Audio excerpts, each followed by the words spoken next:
3 years after my sister sent me to prison, I walked into her wedding carrying a gift. She didn't recognize me at first. Then her eyes met mine. The smile disappeared from her face. My former husband, standing beside her in his tuxedo, turned pale. Nobody understood why. I didn't say a word. I simply handed my sister the box. "Congratulations, Jessica." Her fingers started trembling. "What are you doing here?" I smiled. "I heard you were getting married." My sister looked toward my ex-husband.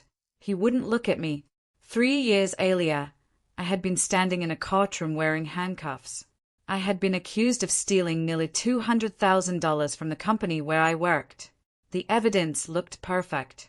Bank transfers, security footage, my fingerprints on documents, even messages from my phone. I kept telling everyone the same thing. I didn't do it. Nobody believed me. Not my husband, not my parents, and especially not Jessica. She was the person who testified against me. She cried on the witness stand and told the judge I had confessed everything to her. I received 3 years. My husband divorced me 6 months later. Jessica stayed close to him. By the time I was released, they were engaged. I didn't contact either of them. I disappeared, but I spent those 3 years doing something they never expected. I rebuilt the truth.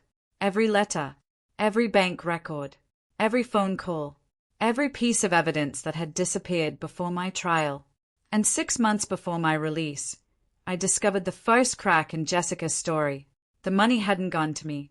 It had gone to an account controlled by someone very close to her. My husband. I still didn't know why. Until 2 weeks before the wedding, I finally found the missing document. It proved the entire case against me had been fabricated, and it contained one signature, Jessica's. That's why I came to the wedding. Not to scream, not to ruin the ceremony. I came because I wanted them to open my gift in front of everyone. Jessica slowly lifted the lid. Her face changed. Inside was the original evidence file. She looked at me, then at my ex-husband, and whispered, "You said you destroyed that." Jessica couldn't move. She was still holding the evidence file when her new husband finally spoke. "Give me that." I looked at him. "Why?" His face had gone completely white. "Because that's private." I smiled. So was my life. People around us had started whispering. Jessica quickly shut the box. "This woman is unstable," she said. I almost admired how easily she said it. 3 years ago, that same sentence had helped put me behind bars. I looked at the guests. "My name is Claire Bennett. 3 years ago, I was convicted of stealing $198,400 from a company owned by my husband's family." Someone gasped. Jessica grabbed my arm. "Stop." I pulled away. "You don't get to touch me." My ex-husband stepped between us. "Claire, leave." I looked at him. "You said the evidence was destroyed." His expression changed. That was confirmation enough. I turned toward the wedding guests. "I didn't come here to hurt anyone." Jessica laughed nervously. "Then why are you here?" I pointed at the box. "Because I brought you a gift." She stared at me. "The original transaction records," I said. "The ones proving the money never entered my account." Her smile disappeared. The security footage showing someone else accessing my office that night. My ex-husband stepped backward. And the phone records proving Jessica called me 17 times before I was arrested. The room became silent. Jessica's mother whispered, "Jessica." My sister snapped, "She's lying." I opened my purse. I brought copies for everyone. I handed one to the nearest guest, then another, then another. People began reading. Faces changed. My ex-husband finally whispered, "Claire, please." I looked at him. "You had 3 years to say that." Jessica suddenly started crying. "I was scared." "Of what?" She couldn't answer. "So I did. You were scared I'd find out you were sleeping with my husband." Her groom closed his eyes. The guests erupted in whispers. Jessica looked at him. It's not what you think. He stepped away from her. But I wasn't finished. I reached into my purse and pulled out one final envelope. This is the part one saved for last. Jessica saw the seal. Her face went completely white, because she recognized the logo. It belonged to the prosecutor's office. The prosecutor's office logo was enough to silence the room. Jessica stayed at the envelope. Clay. I held it out. Open it. She didn't move. Her new husband, Daniel, reached for it instead. I pulled it back. No. She should open it. Jessica's hands shook as she took the envelope. Inside was a certified letter. Her eyes moved across the page. Then she looked at me. You wouldn't. I smiled. I already did. The letter confirmed that the district attorney had reopened my case based on newly discovered evidence. The room exploded with whispers. Jessica's mother grabbed her daughter's arm. What did you do? Jessica pulled away. I didn't do anything. I looked at her. Then you shouldn't be worried. My former husband suddenly stepped toward me. Claire, can we talk privately? No. Please. You had 3 years. He lowered his voice. You don't understand what happened. I laughed. I spent 3 years understanding exactly what happened. Then I turned toward the guests. The money wasn't stolen by me. I held up another document. It was transferred into an account opened 2 days before the theft. Jessica interrupted. You don't have proof it was mine. I looked directly at her. No. Her shoulders relaxed. Then I continued. But I have proof you opened it. Her face went blank. I handed the document to a detective who had been standing near the entrance. Jessica finally noticed him. She looked at Daniel. Why is he here? Daniel didn't answer. The detective stepped forward. Ms. Carter, we need to ask you some questions. Jessica backed away. This is my wedding. I understand. You can't do this. The detective looked at me, then back at Jessica. We received the evidence this morning. My former husband suddenly grabbed my arm. You promised you wouldn't do this. I stared at him. I never promised you anything. He whispered. What do you want? I pulled my arm away. I wanted the truth. He looked terrified, and now everyone gets to see it. Then the detective opened his folder. He removed a photograph. It showed Jessica entering the bank where the stolen money had been deposited. The date was 3 days before my arrest. Jessica stopped breathing, and her new husband whispered, You told me you never knew about the money. Daniel stared at Jessica. You told me you never knew about the money. Jessica's mouth opened, but no words came out. I watched her husband take one slow step backward. You said Claire stole it. I believed that. No, I said quietly. You helped make him believe it. Jessica turned toward me. You don't know what you're talking about. I reached into my purse and pulled out another document. This is the original bank authorization. The detective took it. Jessica looked at the signature. I own. Then she looked at Daniel. I can explain. Daniel shook his head. Not to me. The wedding guests were no longer whispering. They were openly staring. Jessica's father stepped forward. What did you do? She screamed. I didn't mean for her to go to prison. The room froze. I felt my chest tighten. There it was. The confession I had spent 3 years waiting to hear. The detective immediately looked at his partner. Jessica realized what she'd said. Her face collapsed. I was angry, she whispered. I stared at her. Why? She looked at Daniel. That was when I finally understood. It hadn't started with money. It had started with jealousy. Jessica had wanted my husband long before I ever suspected anything. She had convinced herself that I didn't deserve him. She had told him I was controlling. She had told him I was hiding money. She had slowly turned every argument in our marriage against me. Then she discovered the company theft. And she saw an opportunity. She could blame me. She could become the victim. And she could have Daniel. My former husband covered his face. I didn't know about the forged evidence. I looked at him. You knew enough. He lowered his hands. I knew Jessica was lying about you. The words hit me harder than I expected. You knew. He nodded. I thought you'd get probation. I stared at him. You watched me go to prison knowing I was innocent. He couldn't answer. The detective stepped between us. Both of you need to come with us. Jessica began crying. Daniel looked at me one final time. Claire, I'm sorry. I shook my head. Save it. Then I watched the woman who stole my husband walk away in handcuffs. And for the first time in 3 years, I didn't feel like a prisoner. I felt free. I thought watching them leave in handcuffs would feel satisfying. It didn't. Not yet. I had spent 3 years imagining that moment. But when it finally happened, I realized I wanted something else. I wanted my name back.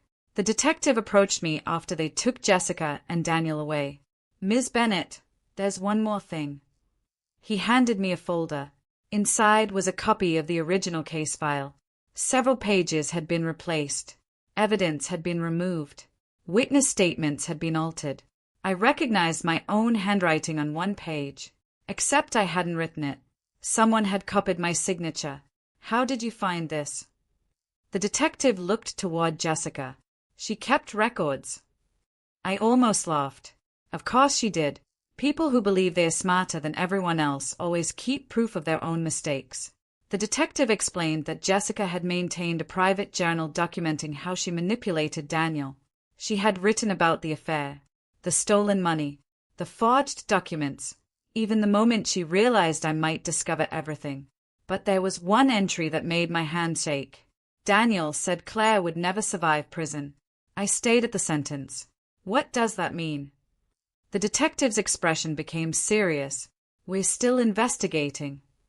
I looked toward the doors where Daniel had disappeared. Suddenly, the entire story felt darker. The theft wasn't the only thing they had planned. I asked to see the rest of the journal. There were dozens of pages.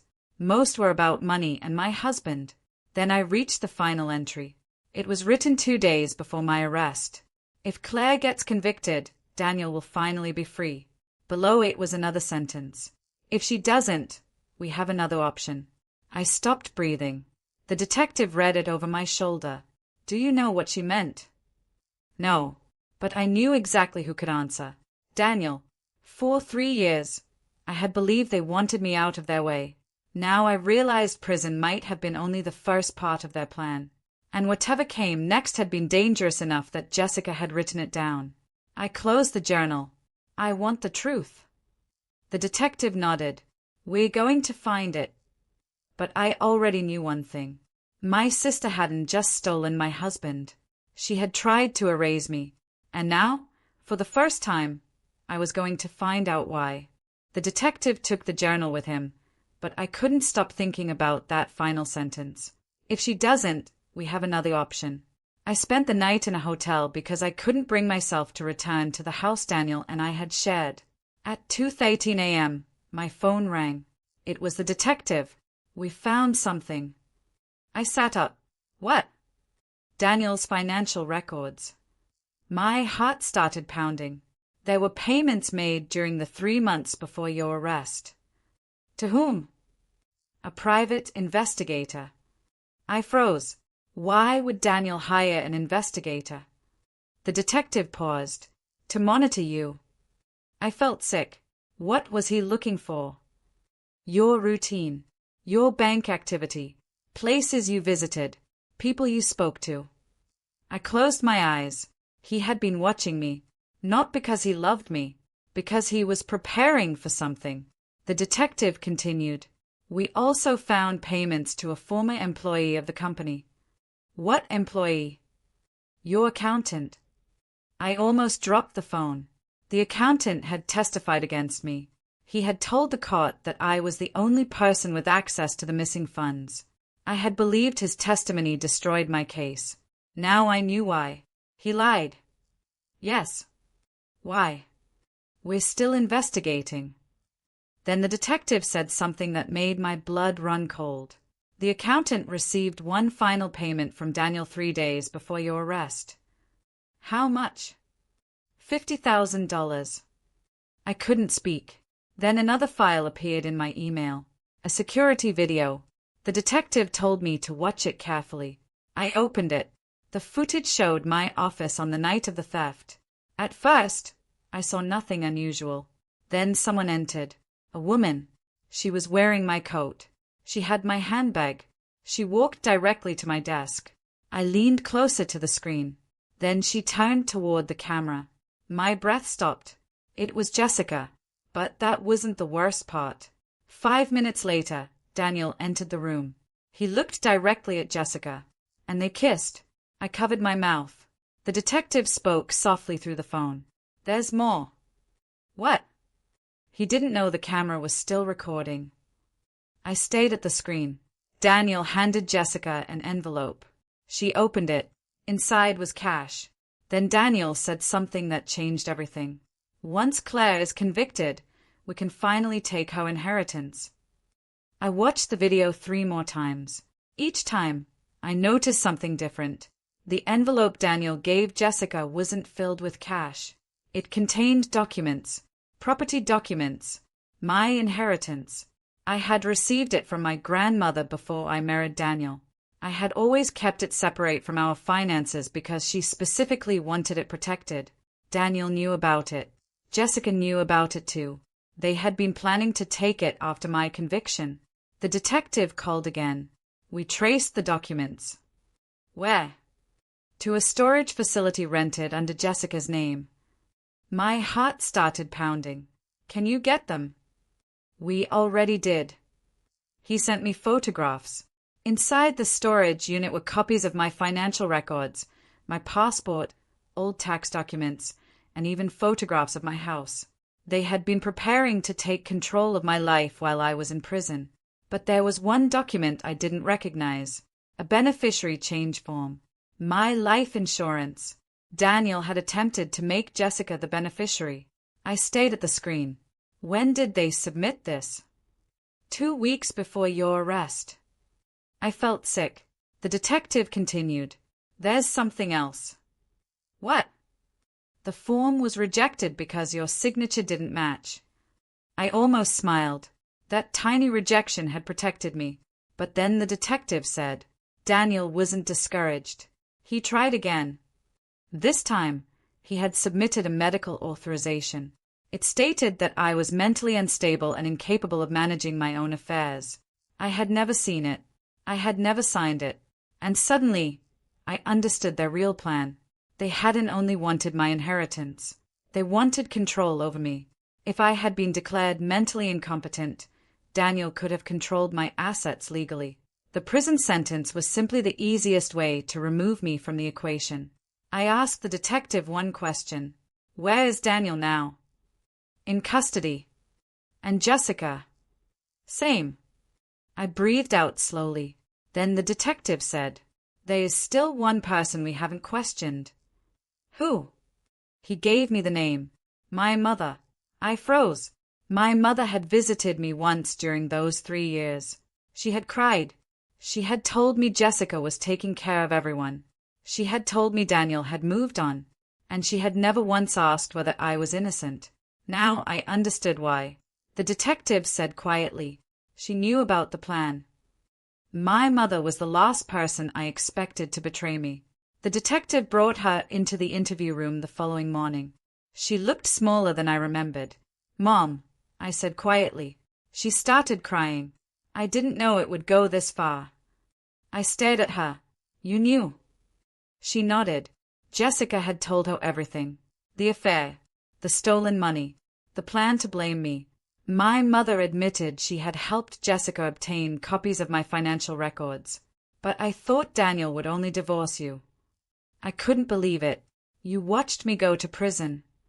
She covered her face. I was afraid. Afraid of what? She finally looked at me. Losing Jessica too. That sentence answered every question I'd carried for 3 years. She hadn't believed Jessica was innocent. She had simply chosen her.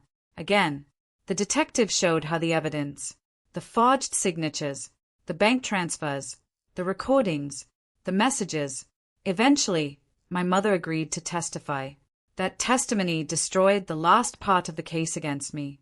6 weeks later, my conviction was formally overturned. The judge apologized for the failure of the system. My name was cleared. Daniel and Jessica were charged with fraud, conspiracy, and falsifying evidence. The accountant cooperated in exchange for a reduced sentence. Jessica lost everything she had planned to gain. Daniel's assets were seized to repay the money he had stolen. But I didn't attend their sentencing. I didn't need to. 3 years earlier, they had watched me walk into prison believing they had won. Now I was standing outside the courthouse with my freedom, my inheritance, and my name restored. My attorney handed me the final document. My grandmother's estate was officially protected from Daniel forever. I looked at it and smiled. Then my phone buzzed. A message from my mother. "I'm sorry." I stayed at it for a long time. Finally, I deleted it. Not because I hated her, because I no longer needed her apology to heal. I had gone to my sister's wedding carrying a gift. They thought it was revenge. It wasn't. It was the truth. And the most terrifying thing about the truth is that once you place it in someone's hands, you don't have to destroy them. They destroy themselves. My sister stole my husband. She sent me to prison. She thought 3 years would erase me. Instead, those 3 years taught me something I had never understood before. You can take away someone's freedom for a while, but you cannot imprison the truth forever.